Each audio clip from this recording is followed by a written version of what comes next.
Death, destruction, pain, suffering. Words you can associate with From Software's Souls series of games. Known for an incredible challenge in patience and misleading new players for being unfair, the series has become known as one of the hardest modern games of this generation. To continue the legacy of the series, we received Dark Souls 2 for the PS3 and Xbox 360 a few weeks back, which I have been playing pretty much non-stop and have recently completed the game and unlocked the new Game Plus. This is only the beginning of the game for some, since the true difficulty will unlock new enemy spawns, new loot, and deeper understanding of the world and encountering more players in the multiplayer aspect of the game. Have the creators From Software been able to rekindle the fire, or should they have smothered the flames of creation and not have made this sequel to their critically acclaimed series? It is important to note that I have played both Demon's Souls and Dark Souls games to completion, meaning I have a deep understanding of the gameplay mechanics that is used within this series, and I will be referencing to them quite a lot during this review. I will also try to avoid any spoilers as well. You are undead, cursed to walk the world, and the only way for you to cling to your humanity is by claiming souls. If you don't, you'll become a mindless husk and you will attack anything that is still living. You have come to Drangleic in hopes of restoring your humanity, and that is about all the setup you will get to this game. You'll be tasked by the Emerald Herald to kill the 4 lords of the land, so you can seek the king and overthrow him. Carrying over the storytelling techniques of the last 2 games, the story is pretty much left to interpretation, and you'll have to dig deep to discover what is actually happening in each location, from talking to the NPCs multiple times, reading item descriptions, and feeling what the area and the monsters have in relation to each other in that location. It's a bold move that will either inspire players to fill in the gaps themselves, but has the chance of becoming forgettable if the world doesn't grab them. Without going into spoiler territory, I just have to say the ending was a bit disappointing, since I didn't feel like I had a connection with the overall story, and why I was doing it in the first place. I guess since I've had done this all before in the last 2 Soul games, I was expecting maybe something more from the story this time round. In the original Dark Souls games, the evil lords of the worlds were shown at the beginning, which gave you a purpose of who the endgame baddies were. In Dark Souls 2, you don't have that, and when you come across one of these so-called lords, you don't realise it till they died. However, this may be just me, and it'll be different for everyone because, like I said, a lot of this can be left to interpretation. I should also mention that these 2 games are connected in some way, and Souls fans will get slight kicks out of all the hidden items and enemies in the game. The Soul games have always been vague, misleading, and not descriptive in their overall design. It's quite frightening looking back at the last 2 games to see how scary the interface, stat screens, and descriptions were back in the day. From Software were always criticised for this, and it seems they've taken it to heart and have really gone out of their way to explain what everything does this time, without losing the RPG elements which has always made them stand out. Now when equipping gear or leveling up, you can actually know the benefits of each stat and how it relates to your chosen character build. However, there is a lot of hidden depth as well that new players may miss. For example, leveling a stat past 20 points now has diminishing returns, so balancing your stats is more important now. To do any self-improvement to your character, you will need souls, the currency of this game. You acquire souls by defeating the many horrific enemies that inhabit Drangleic and consuming them. But do be careful, because like in all other Soul games, if you die, all the souls you have gathered will drop on the floor, all monsters will be spawned, and you will only have one chance to reclaim them. If you don't, well, say goodbye to all that hard work because they will disappear forever. This wasn't much as an issue in the previous Soul game, since you could just keep farming areas for souls, since monsters would keep respawning. This has changed, however. The respawning has changed, so you may only kill a monster 12 times before they disappear forever. This could be a blessing or a curse, since you can now lose access to key items and souls, but it also enables easier runs to bosses if you continually die to them over and over again. Dying also comes with its own side effect as well. Harkening back to the Demon's Soul die mechanics, you will now lose 5 to 10% of your maximum health to a minimum of 50%. You can restore this by using human effigies, which is a rare item within the game world, which will restore you back to 100% and will also give you access to summoning phantoms or other players to help you with the many bosses in the game, which is one of the key multiplayer aspects of this game. The other multiplayer aspect is the return of Covenant, which offer interesting and different ways to interact with other players, either as a friend or as a foe. There are 9 in total, and unlike the previous Soul games, are more easier to access and present unique scenarios to take part in, especially the PvP side of the game. For example, the Rat King Covenant will allow you to summon another player to your world if they are killing rats in certain locations. You can then set traps and more before they arrive to punish them for killing your subjects. Another is the Bell Keeper Covenant, which tasks you to ring the bell in the belfry, or kill other players who are attempting to ring the bell in their world. Both these areas are very optional and to the side, so if you're not interested in doing PvP, you can avoid it altogether. Then there are the anti-PvP covenants called the Way of the Blue and the Blue Sentinels. If you are part of the Way of the Blue, you can automatically summon the assistance of any Blue Sentinel if your world gets invaded by another player.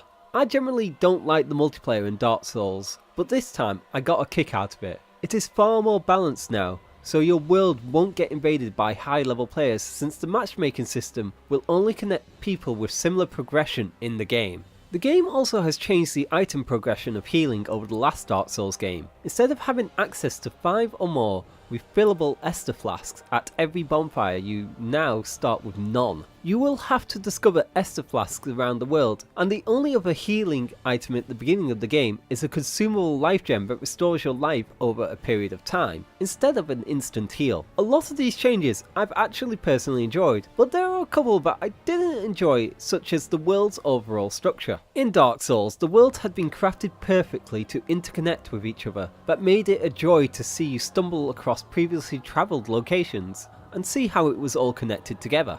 The first time I experienced this in Dark Souls was the long treacherous travels to Blighttown, which had you tackle rats through sewers, the cursed frogs, the horrific shanty wooden city of Blighttown itself, and finally its poisonous swamps at the bottom. At this point I felt lost and I had no idea how I would escape this place until I discovered a lift that took you back to the surface to breathable air and to sunlight. You don't really get this experience here with Dark Souls 2. I think this design choice was made since they let players fast travel between any discovered bonfire that they had rested at right from the get-go, instead of being an endgame unlockable ability. The world is still amazing to travel through, but if you asked me, did I revisit any previously travelled locations? Not really. This also made me miss items since I never had a reason to travel back through areas, since I had unlocked the latest bonfire / checkpoint. The game does feel 50% bigger than Dark Souls, and the areas will keep going, and you've got no idea when it will end and where your journey will take you. Another design choice that was a big part of the original concept of the game was darkness playing a bigger role and having the players to carry a torch instead of a life-saving shield, but the concept seems to have been removed from the game. Now areas which were initially pitch black in the trailers for the game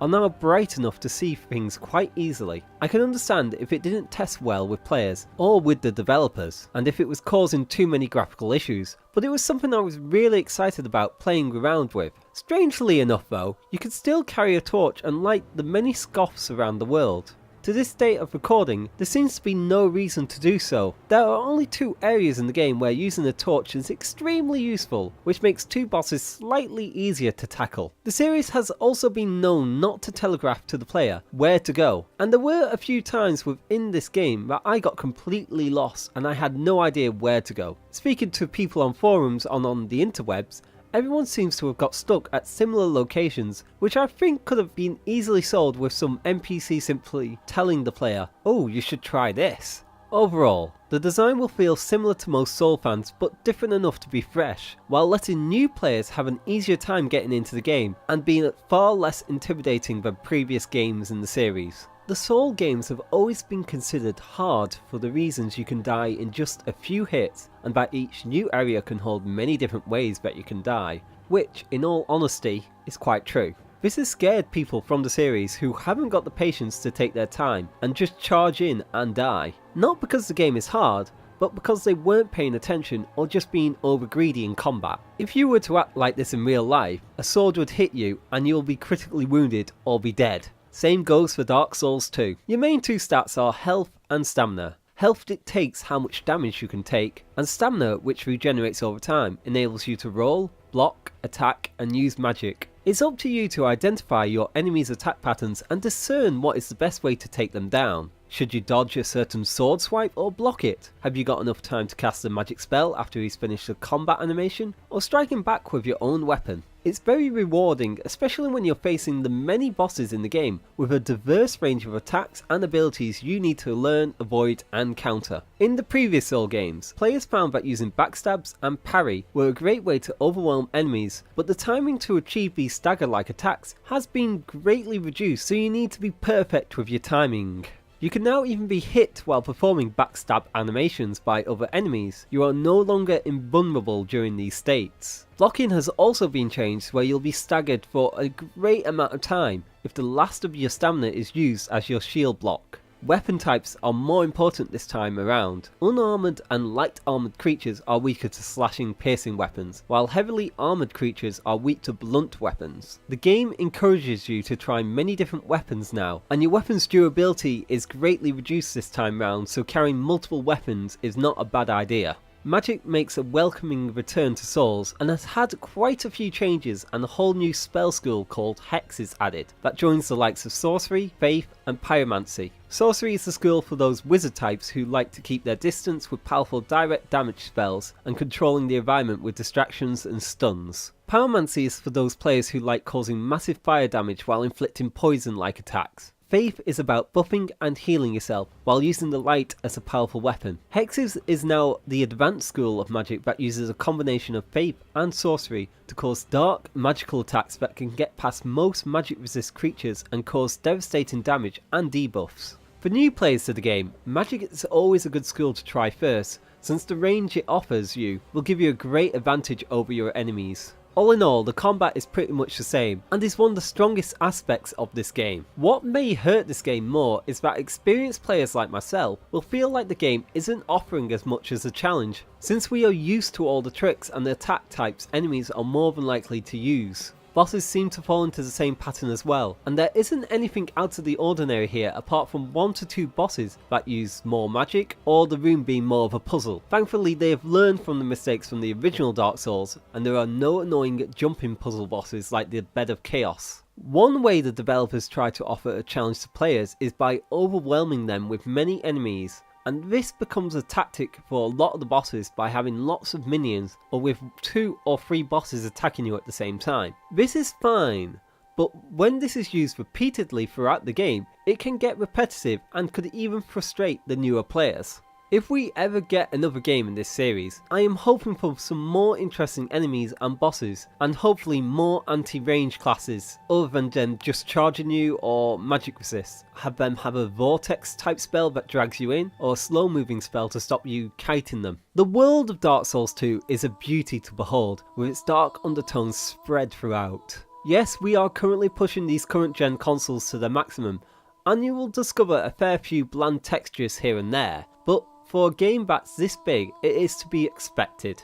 But I dare you to tell me Bandula isn't beautiful, because you'll be a cold stone liar if you do.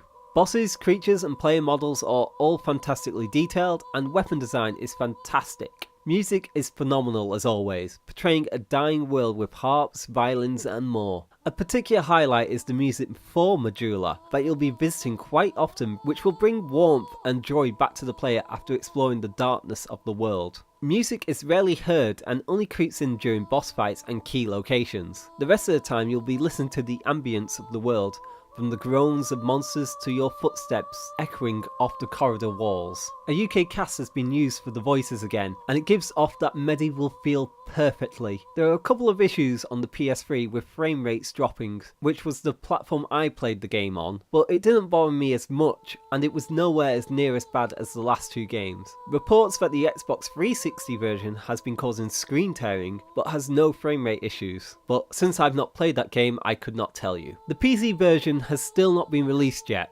and I will be purchasing that game and I will give you an update on that version Dark Souls 2 is a phenomenal achievement by the developers from Software. Being able to create a new world and improving on many of the things the game has done wrong in the past is a great achievement. The only thing that lets it down was that the story isn't as appealing as the previous 2 games in the series, and you don't feel quite as fulfilled once you've finished it. New players will have an easier time getting into this game, while veterans have a lot to look forward to with New Game Plus, with new mobs and covenants playing a bigger role this time round. This game is well worth picking up, and the best advice I can give new players is to take your time and don't feel bad about reading up on the game if you get stuck. This is a community based game and people will help you. If you've got a bit of patience, I probably would recommend waiting for the PC version however. If you've enjoyed this review, let me know, share with your fellow gamers, and you can watch my playthrough of the game here by subscribing to my channel, where you can find reviews, features and other Let's Plays.